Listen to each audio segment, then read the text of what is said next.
Reading greens is sort of the third skill of golf putting. If we've got the pace of the putt right and we're setting the ball off where we want to set it up, the last thing we've got to get right is make sure that we're aiming that ball in the right direction to allow the green and the slope and the break on the green to take the ball into the hole. Very rarely do we get a golf putt that is perfectly straight.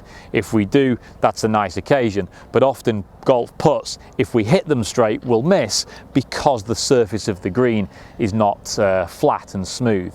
And often when you see the guys on TV playing, you don't really see how much break a putt has unless they drop that camera angle really low, and then you can look down the line. And even here you might not see this is a big slopey green, but if I stand up over on this side, I'm an awful long way up in the air, and if I just drop a ball down, you can see how it tottles off down the hill and rolls away from me. So there's quite a big slope here.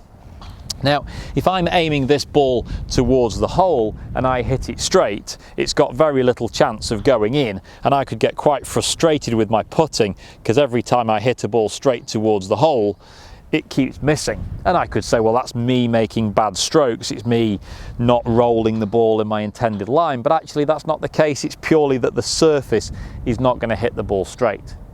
So how can I read the green?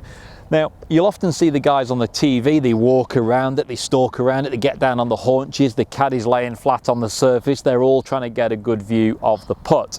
And I think it would be taking elements of that into your own green reading that I would encourage you to do.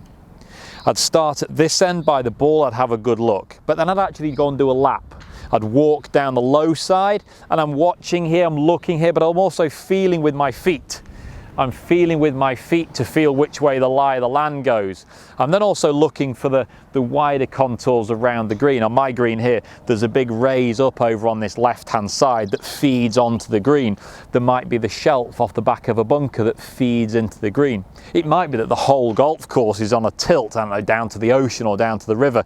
That's going to influence the green as well. And I get back round to this side here, and I have one more good look down my line before I determine where I'm going to hit it.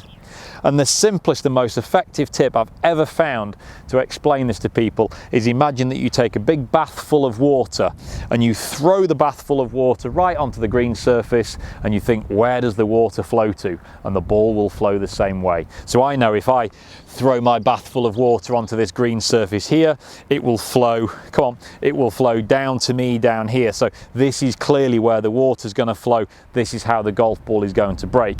Therefore, if I have this putt towards that hole there, I need to allow for that. As we described with that first putt, we can't just aim straight, we're going to have to aim wide up on the hill. Now, it breaks a lot in the early stages of the putt and less in the later stages, but if I can hit it probably 3 or 4 feet wide of the hole, it then falls off the hill and tries to break back around and finishes right in behind the hole. I would be quite happy with that putt. It was a good read, it was good pace control, and it's left me with a nice little tap in.